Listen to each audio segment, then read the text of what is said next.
Assalamualaikum warahmatullahi wabarakatuh. Bagaimana sih menurut kamu jika ada seorang muslim atau muslimah yang menentang Al-Quran itu sebagai petunjuk pedoman kehidupan manusia sepanjang masa? Menurut orang ini, Al-Quran, ayat Al-Quran khususnya ayat yang berkaitan tentang peperangan, menurut orang ini sudah tidak relevan lagi kalau dijadikan sebagai petunjuk, dengan alasan bahwa zaman sekarang, kehidupan kita sekarang ini tidak dalam kondisi peperangan. Makanya ayat yang diturunkan dalam kondisi peperangan yang memerintahkan umat Islam untuk membunuh orang-orang kafir itu dikatakan sudah tidak relevan lagi. Aku ada pernah ngontenin ini tentang aku menentang konsep Al-Quran itu adalah kitab pedoman sepanjang masa. Oh, bukan. Iya, karena memang meskipun orang-orang bilang begitu, sebenarnya Al-Quran itu nggak bisa jadi pedoman sepanjang masa. Kenapa? Banyak yang sudah kadaluarsa konteksnya. Nah, kalimat tidak relevan lagi, maksudnya apa? Apakah ayat ini harus dibuang atau bagaimana? Saya tidak mengerti. Tetapi kalau berbicara tentang petunjuk, bukan berarti ketika kita tidak memerlukan atau misalnya saat ini kita tidak peperangan, sementara di ayat Al-Quran ada ayat yang memerintahkan untuk membunuh musuh kita atau orang kafir, bukan berarti ayat itu harus dibuang. Misalnya begini, Google Map aja. Google Map kita anggap sebagai aplikasi penunjuk jalan.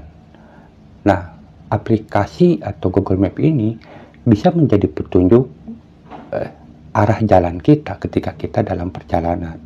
Tetapi ketika kita berada di rumah misalnya, maka aplikasi ini tidak pantas untuk kita gunakan lagi. Atau bisa saja dikatakan bahwa Google Map ini tidak menjadi petunjuk kita lagi karena kita sudah berada di dalam rumah. Tetapi dengan hal itu atau dengan kalimat itu bukan berarti aplikasi ini atau Google Map ini harus dibuang. Karena suatu hari nanti ketika kita bepergian lagi ke arah yang belum kita ketahui, maka Google Map ini dibutuhkan. Jadi relevan atau tidak relevan itu ya sifatnya terbatas. Mungkin ketika kita tidak membutuhkan sudah tidak relevan, tetapi bukan berarti aplikasi ini harus dibuang, karena mungkin saja esok lusa atau kapan saja kita membutuhkan. Nah, begitu juga dengan ayat-ayat Al-Quran, yang dimana ayat-ayat Al-Quran itu misalnya yang dikatakan oleh Kumaila, orang ini menganggap bahwa ayat peperangan itu tidak relevan, dan mereka atau dia mengatakan tidak pantas untuk dijadikan pedoman kehidupan manusia sepanjang hidup. Ini suatu kekeliruan menurut saya, karena sekalipun ayat itu tidak pantas digunakan di kondisi damai ini, memang iya tidak pantas digunakan di kondisi damai, tetapi bukan berarti kita menyatakan bahwa itu harus dibuang atau tidak relevan lagi, karena suatu saat di kondisi tertentu mungkin itu ayat itu kita akan membutuhkannya. Nah,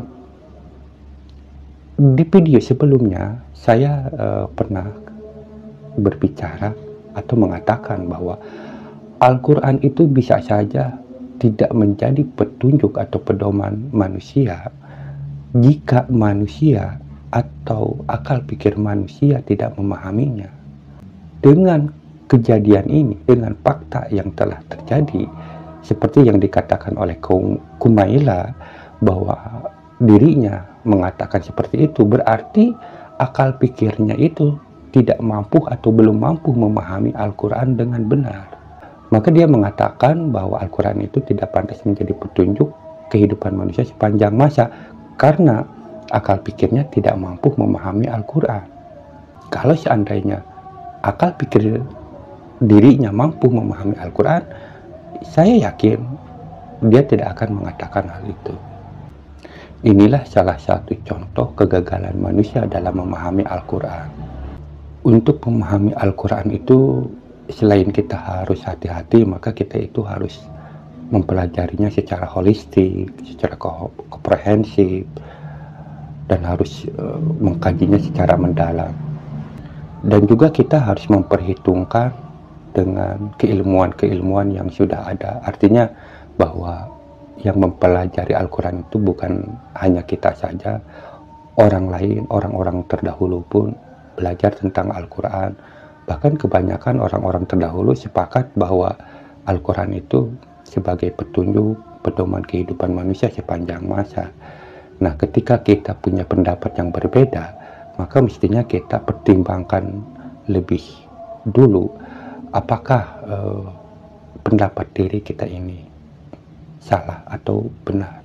Karena kebanyakan orang yang lebih bisa diyakini sependapat, mereka meyakini bahwa Al-Quran itu sebagai petunjuk.